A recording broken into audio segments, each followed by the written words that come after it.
Tonight we ponderin'. What the hell is that?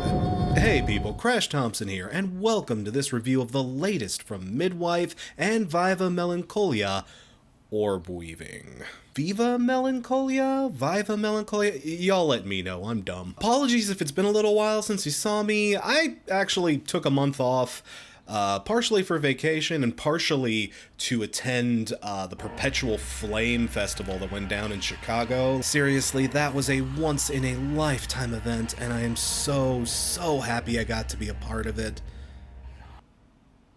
Day 3 was kind of weird though, but one of the artists I actually caught while we were at Perpetual Flame was Midwife, the solo project of Madeline Johnston.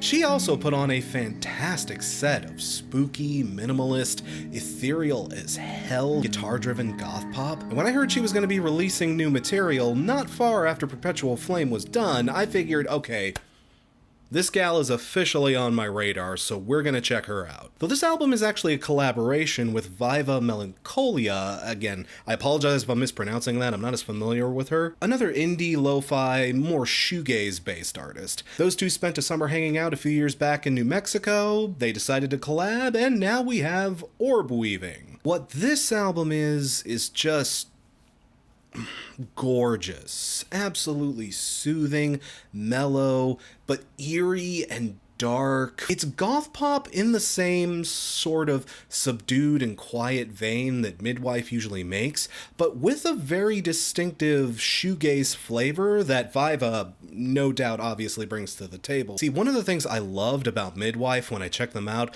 was Madeline Johnston's voice. She has this perfect, whispery, subdued, very melancholic alto that makes her delivery come off as very soft and like seductively twisted. It hits a certain sinister but pacified vibe that makes the themes and topics she's singing about and discussing all that much more effective. Like, it's soft and soothing, but it is also dark and subtly ominous and just kinda freaky in that quiet, lingering kind of way. Her voice is very cleverly distorted. In fact, when I saw her live at Perpetual Flame, she actually created the effect by using an old telephone receiver as a microphone. I have to wonder if that's how she actually records vocals. If so, that's badass. I love that. But whatever she's doing to her voice, the distortion adds this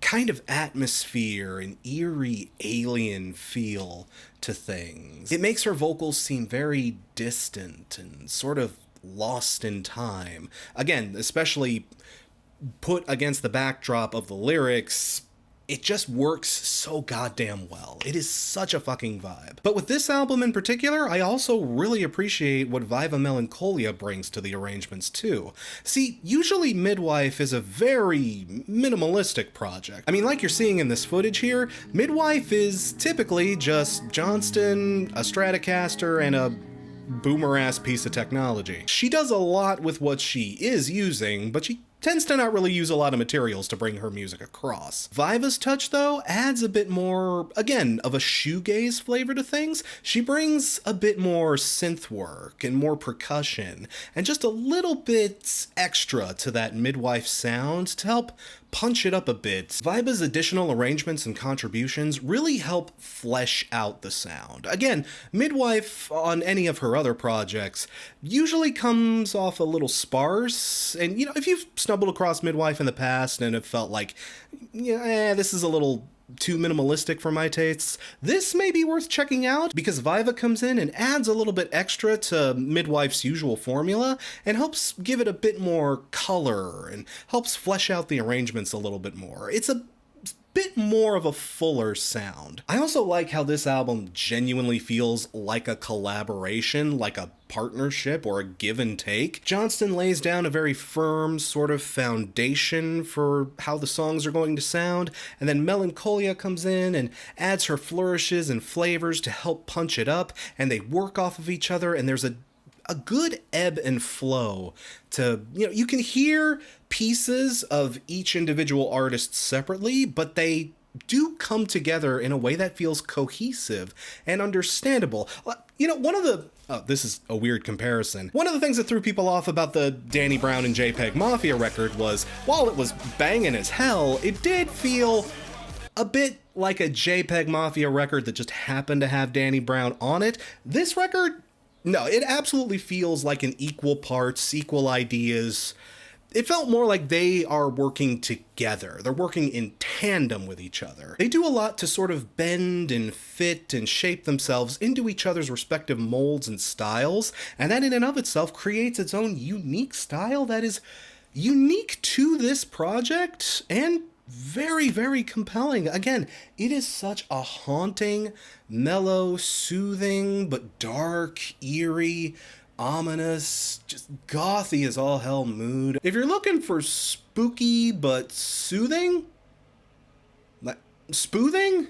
Is that the word I'm looking for? God, no, that is not the word I'm looking for here. But y'all know what I'm getting at here. This is a very chill, very relaxed, but also very dark, ominous, and spooky kind of ride. This is not going to be for everyone, understandably so. But if this does sound like something that would be up your alley, ooh, yeah, I absolutely can recommend this. Even the last track, which is this giant 12-minute instrumental, super minimalist, super spaced out, super repetitive bit of airiness and fuck around experimentation.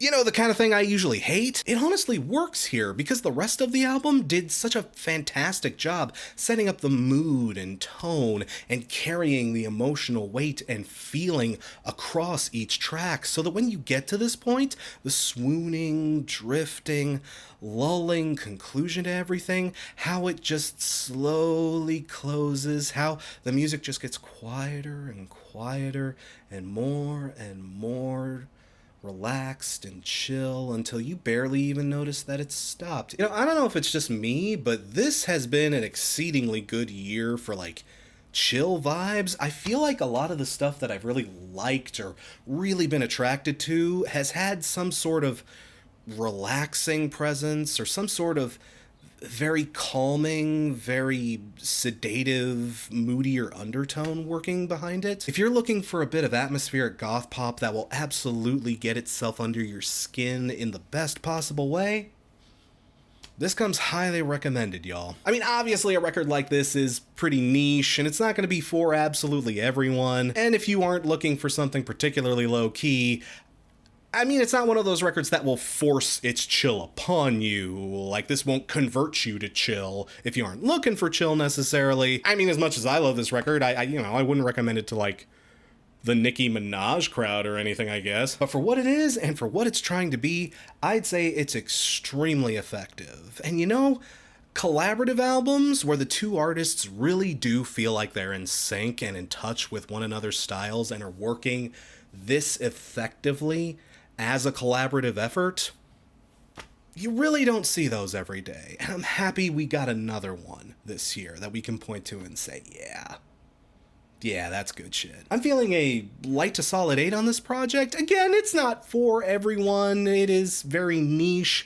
But you know, if this is something that sounds like it might be up your alley, or if you are just looking for something to just absolutely buzz out to, yeah, cannot recommend this enough. At least give this a try, I say. And that's the review. If you had a chance to ponder the orb yet, what did you think? Did you like it? Did you enjoy the chill, smooth, mellow as hell mood, or did it just put you to sleep? Hey, let me know in the comments below. I'm actually working on part 2 of the Curse of the Best New Artist Grammy video, but I might also throw in a few reviews of albums I missed while I was kind of out on this weird little mini vacation thing. Stay tuned for all of that. That should be coming down the pipeline soon. Thanks again for watching. My name is Crash Thompson, and I'll see ya when I see ya.